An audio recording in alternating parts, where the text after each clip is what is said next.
Hi friends, வணக்கம், வந்தனம், நமஸ்காரம். ஸோ இன்றைக்கி நம்ம பார்க்க போகிற விஷயம் என்ன அப்படின்னு பார்த்தீங்கன்னா, டெய்லியும் இந்த மாதிரி விஷயங்களை பேசக்கூடாது, இது நடக்கக்கூடாது அப்படின்னு நினைக்கிறோம்.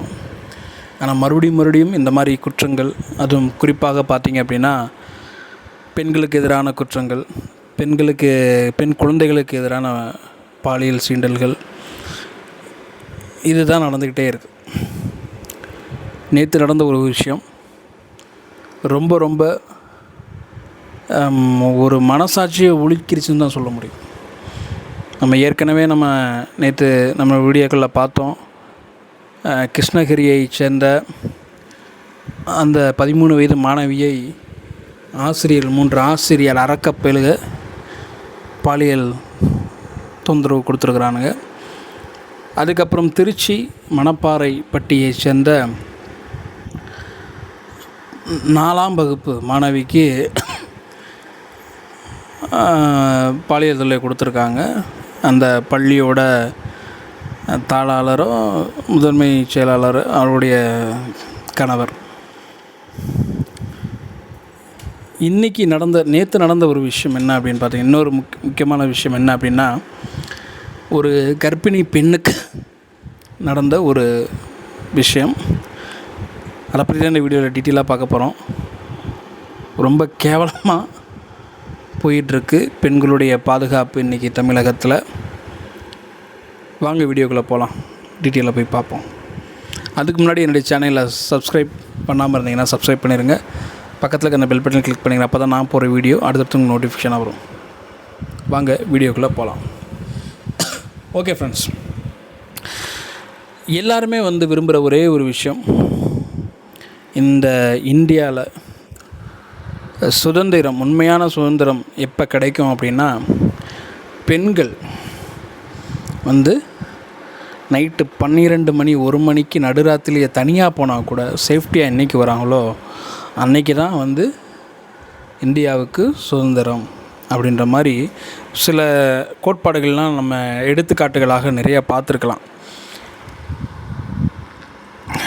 ஒவ்வொரு நாளும் பெண்களுக்கு எதிராக நடக்கிற குற்றங்களாக இருக்கட்டும், பாலியல் சீண்டல்களாக இருக்கட்டும், குழந்தைகளுக்கும் அதே போல் நடக்குது. நேற்று நடந்த ஒரு விஷயம் பார்த்திங்க அப்படின்னா மனசு ரொம்ப போட்டு கஷ்டப்படுத்திருச்சு.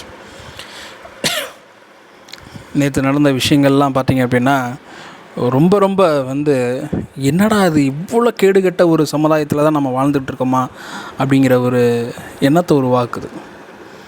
13 வயது கிருஷ்ணகிரியை சேர்ந்த 13 வயது மாணவியோட அந்த வாக்குமூலம், திருச்சி மணப்பாறைப்பட்டியில் நடந்த அந்த கொடுமை, இது போக பார்த்திங்க அப்படின்னா ஜோலார்பேட்டையில் நடந்த ஒரு விஷயம், ட்ரெயினில், அதுவும் ஓடுகிற ட்ரெயினில் நடந்த ஒரு விஷயம். என்ன நடந்திருக்கு அப்படின்னு பார்த்தீங்க அப்படின்னா, ஒரு கர்ப்பிணி பெண் கோயம்புத்தூர்லேருந்து திருப்பதிக்கு, கோயம்புத்தூர் திருப்பதி இன்டர்சிட்டி எக்ஸ்பிரஸில் ட்ராவல் பண்ணியிருக்காங்க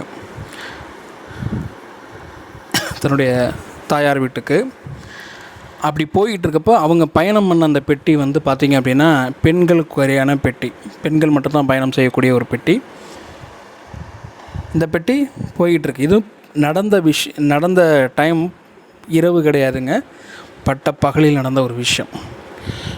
இந்த பெட்டி பார்த்திங்க அப்படின்னா ஜோலார்பேட்டை வந்தடையும் போது இவரோடு அந்த மகளிர் அந்த பெட்டியில் பயணம் பண்ண எல்லாருமே இறங்கிடுறாங்க. ஒரு ஆள் கூட இல்லை அந்த இடத்துல. அப்போ இந்த பெண் என்ன பண்ணுறாங்க, அடுத்த ஸ்டேஷனில் ஏறுவாங்க, ட்ரெயின் தானே சேஃப்டின்னு சொல்லிட்டு அதிலேயே ட்ராவல் பண்ணுறாங்க. ட்ராவல் பண்ணுறப்ப இந்த ஜோலார்பேட்டையில் லைட்டாக ட்ரெயின் மூவ் ஆகிருச்சு. மூவ் ஆகிறப்ப ஒரு நாதாரி பையன் ஏறுறான், ரன்னிங்கில் ஏறுறான். ஏறின உடனே பார்த்திங்க அப்படின்னா பெண்கள் இருக்கிற, அதுவும் இந்த கர்ப்பிணி பெண் இருக்கிற அந்த பெட்டியில் ஏறிடுறான். அப்போவே இவனுடைய தோற்றத்தை வைத்து இவனுடைய இதை வச்சுட்டு அந்த பெண் என்ன சொல்கிறாங்கன்னா, தம்பி தயவுசெய்து பக்கத்து பெட்டிக்கு போ, இது வந்து பெண்களுக்கான ஒதுக்கப்பட்ட பெட்டி, நீ பக்கத்து இதுக்கு போ அப்படின்றப்ப, இல்லை ட்ரெயின் எடுத்துட்டாங்க, நான் அடுத்த ஸ்டேஷனில் இறங்கிட்டு நான் ஏறிடுறேன் அப்படின்னு சொல்லிட்டு சொல்லியிருக்கிறான். இவங்களுக்கும் ஒரு சின்ன ஒரு நறுடலோட ஒரு சின்ன கலக்கத்தோடு உட்காந்துருக்குறாங்க. இவன் என்ன பண்ணுறான், இங்கிட்டும் அங்கிட்டும் போயிட்டு வந்துக்கிட்டே இருக்கிறான். போயிட்டு வந்துக்கிட்டே இருந்துட்டு அவனுடைய நடவடிக்கையெல்லாம் சரியில்லைங்கிறத இவங்க கணிச்சிட்டாங்க. கழிவறைக்கு போயிருக்கான். கழிவறைக்கு போயிட்டு கொஞ்ச நேரம் ஆளை காணாம். மறுபடியும் என்ன பண்ணுறான், கழிவறைக்கு போயிட்டு வந்ததுக்கப்புறம் இவன் என்ன பண்ணுறான் அப்படின்னு பார்த்தீங்க அப்படின்னா, அவங்கள்ட்ட கிட்டக்க போய் உட்காந்து அவர்களை பாலியல் சீண்டல் பண்ணுறான், பாலியல் தொந்தரவு கொடுக்குறான். அவங்க இவனோட வயசு மூத்தவங்க அப்படிங்கிறதுனால, தம்பி இப்படி பண்ணாத தம்பி, நான் வந்து ஆல்ரெடி ப்ரெக்னெண்ட்டாக இருக்கேன், உன் அக்கா மாதிரி நினச்சிக்கோ, இந்த மாதிரி பண்ணக்கூடாது, தவறு, தயவுசெய்து இறங்கி அடுத்த வீட்டுக்கு போ, இந்த மாதிரி பண்ணாத அப்படி இப்படின்னு சொல்லி பயங்கரமாக பேச்சிலேயே கொஞ்சம் இது பண்ணுறாங்க. ஆனால் இவன் விடுற மாதிரி இல்லை, அவங்கள டச் பண்ணி தொந்தரவு பண்ண ஆரம்பிக்கிறான். அப்போ அவங்களும் என்ன பண்ணுறாங்கன்னா, முடிஞ்ச அளவுக்கு தள்ளி விட்றாங்க, இது பண்ணுறாங்க, வைக்கிறாங்க. பட் இருந்தாலும் இவன் சும்மா இருக்குல்ல, சும்மா இல்லாமல் அவங்கள ரொம்ப இது பண்ணுறான். அப்போ என்ன ஆயிடுது, இவனை ஒரு இதில் லைட்டாக தள்ளி விட்டுட்டு இவங்க வந்து அந்த செயினை பிடிச்சி இழுத்துட்டோம் அப்படின்னா ட்ரெயின் நின்றோம், உதவிக்கு வந்து பக்கத்தில் இருக்கிற பெட்டியில் இருக்கவங்கள கூப்பிட்றலாம், காவலர்களை கூப்பிட்றலாம்னு நினச்சி இவங்க ட்ரை பண்ணுறாங்க. இவன் என்ன பண்ணுறான் அப்படின்னா, அந்த செயினை பிடிச்சி இழுக்க விடாத அளவுக்கு அவங்கள பிடிச்சி வம்படியாக பிடிச்சி இழுக்கிறான், வைக்கிறான், அவங்களோட சண்டை போடுறான், அவங்கள அடிக்கிறான். இப்போ என்ன நடக்குது அப்படின்னு பார்த்தீங்க அப்படின்னா, இவங்க ஏதோ ஒரு இதில் இது பண்ணி சரி பாத்ரூம்குள்ளேனாச்சும் கழிவுறைகள்னாச்சும் உள்ளே இவனை தள்ளிவிட்டு போயிடுவோன்னு சொல்லிட்டு உள்ளே போகிறாங்க. உள்ளே போகிறதுக்குள்ளே ஒரு கை இவன்ட்ட மாட்டிக்குது. இந்த ஒரு கையை பிடிச்சி என்ன பண்ணுறான், பிடிச்சி உடச்சிட்றான்.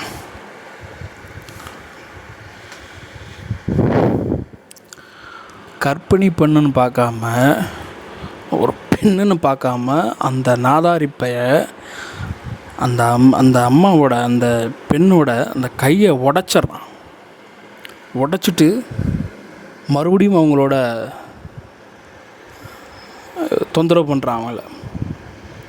இப்போ என்ன ஆகுது அப்படின்னா, இந்த தள்ளுமுள்ளு நடந்துகிட்ருப்ப இந்த ஒத்த கையிலேயே அவங்க அந்த வேதனையோடு என்ன பண்ணுறாங்க அப்படின்னா, இவனை தள்ளி விட்டுட்டுருக்குறாங்க.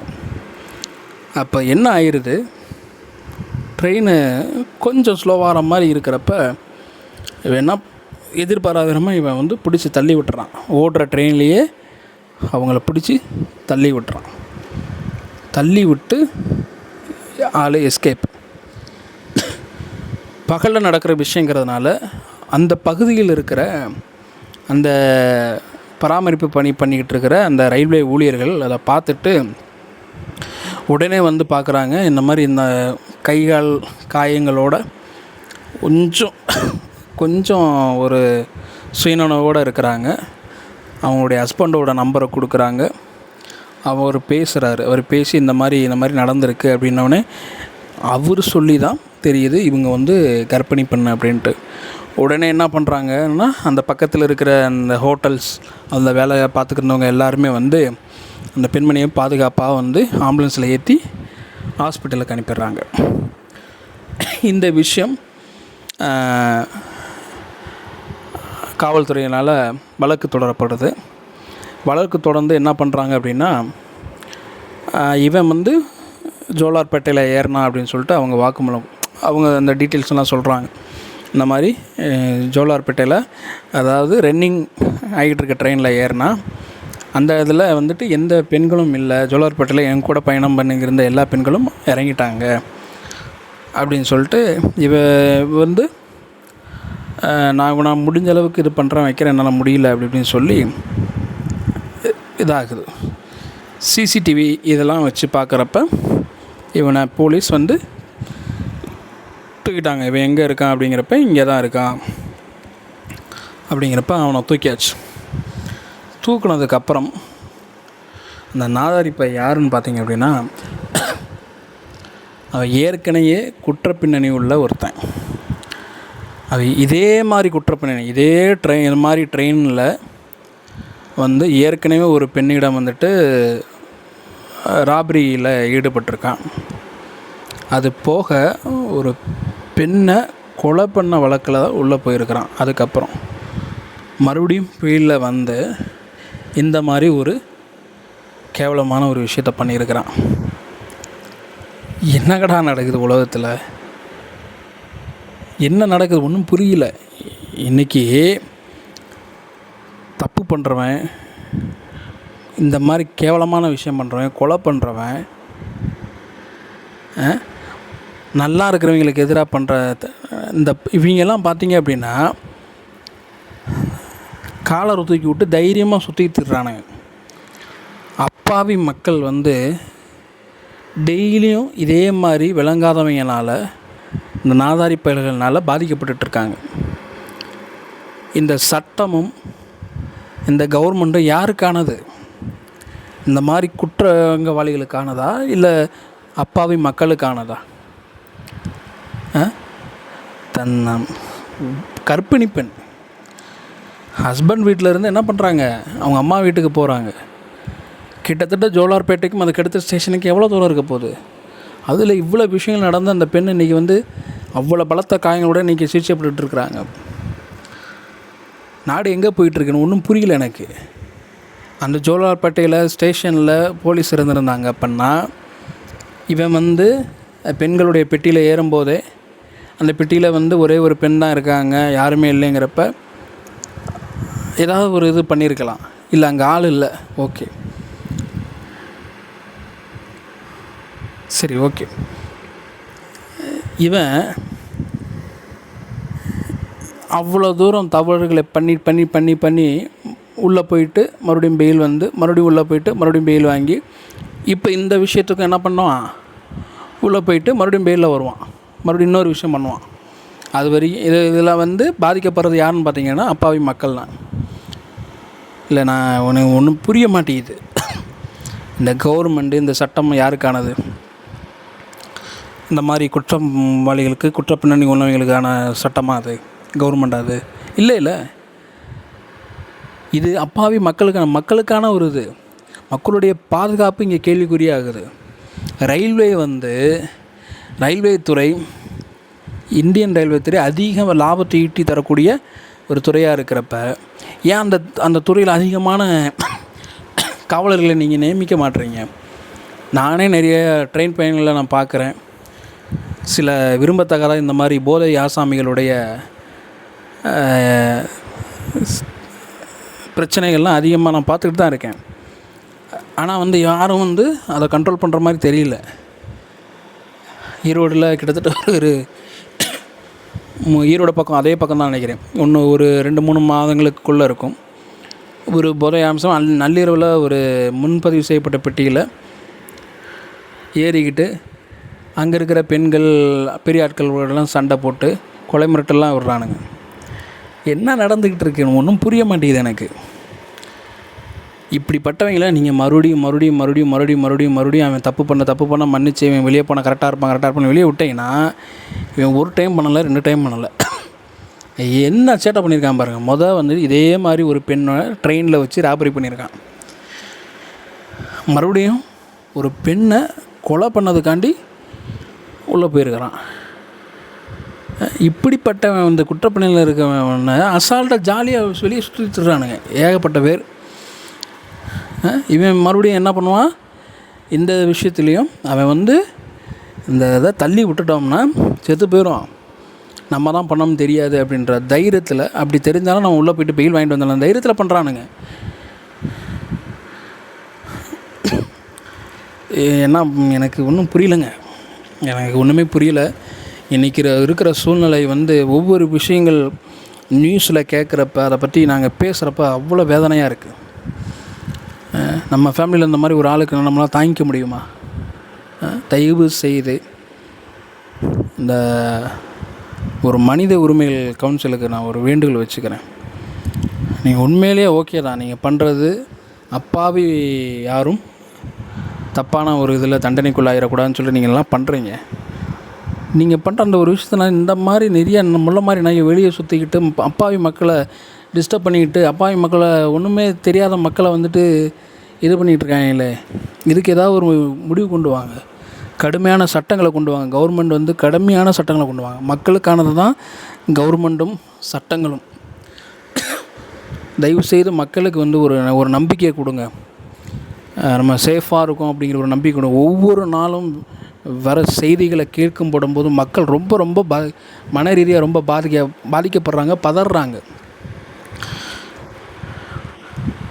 தயவு செய்து இதுக்கு முக்கிய காரணம் என்னங்கிறத நான் வந்து நிறைய வீடியோகளில் பேசிட்டேன். இந்த மாதிரி குற்றங்கள் நடக்கிறதுக்கு முக்கிய காரணம் என்ன அப்படிங்கிறது எல்லாருக்குமே தெரியும். இந்த போதை. இதை வந்து தயவுசெய்து ஒழிங்க. இல்லை இந்த இதை பண்ணுற நாய்களை அப்புறம் பிடிச்சி உள்ளே போட்டு இது பண்ணுங்க. எத்தனை அப்பாவி மக்கள் பாதிக்கப்படுறாங்க யோசித்து பாருங்கள். கொஞ்சம் நஞ்சமா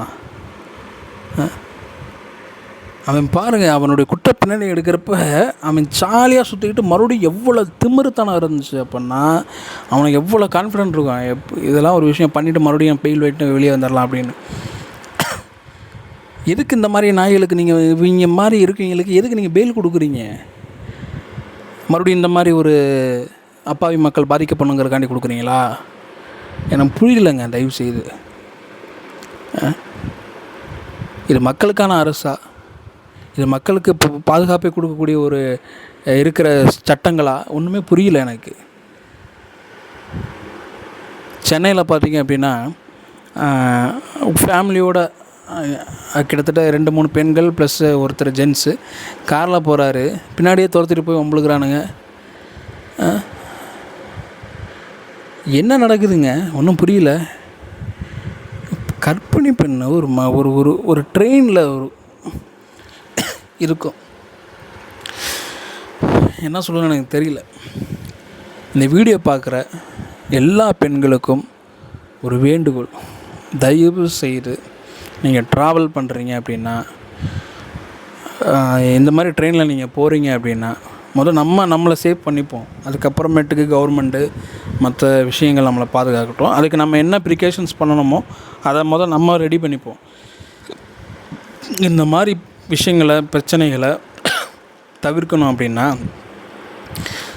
அந்த பெட்டி பெண்கள் பெட்டியாக இருந்தாலுமே சரி, கூட்டம் இல்லை அப்படிங்கிறப்ப இறங்கி கூட்டம் இருக்கிற ஆட்கள் இருக்கிற அந்த பெட்டிக்கு போயிருந்தால் இந்த மாதிரி இவ்வளோ தூரம் அந்த பெண் பாதிக்கப்பட்டிருக்க மாட்டாங்க. நம்மளை பாதுகாக்கிறதுக்கு நம்ம என்ன ஸ்டெப் எடுக்கணுமோ அந்த ஸ்டெப் எடுப்போம். தயவு செய்து பெண்கள், நீங்கள் ட்ரெயினில் பகல்லையோ இல்லை நைட் இடத்துல நீங்கள் தனியாக ட்ராவல் பண்ணுறீங்க அப்படின்னா, நீங்கள் வந்து அந்த இருக்கிற அந்த சூழ்நிலையை, அந்த இட சூழ்நிலையை பார்த்துட்டு அதுக்கேற்ற மாதிரி நீங்கள் வந்து எங்கே வந்து இப்போ பெண்களாக நீங்கள் இருக்கிறீங்க அப்படின்னா பெண்கள் அதிகமாக இருக்கிற அந்த பெட்டிக்கு போங்க, மூவ் பண்ணிடுங்க. ட்ரெயின் வந்து உடனே அப்படிலாம் எடுக்க மாட்டாங்க. இறங்கி பக்கத்து பெட்டிலெல்லாம் ஏறி போயிடலாம். அந்த மாதிரி பண்ணுங்கள். இந்த மாதிரி தனியாக தயவு செய்து இருக்காதீங்க. இல்லை ஒருத்தர் 2 பேர் இருக்காங்க அப்படின்னா கூட இருக்காதீங்க. ஒரு ஃபேமிலியாக இருப்பாங்க, பெண்கள் அதிகமாக இருக்குது, அவங்களோட சேர்ந்து ஜாயின் பண்ணி போய் உட்காந்துக்குங்க. 2வது விஷயம் என்ன அப்படின்னு பார்த்தீங்க அப்படின்னா, ஒவ்வொரு ஸ்டேஷன்லேயும் ரயில்வே காவல்துறையினர் ட்ரெயினில் ஒவ்வொரு பெட்டியை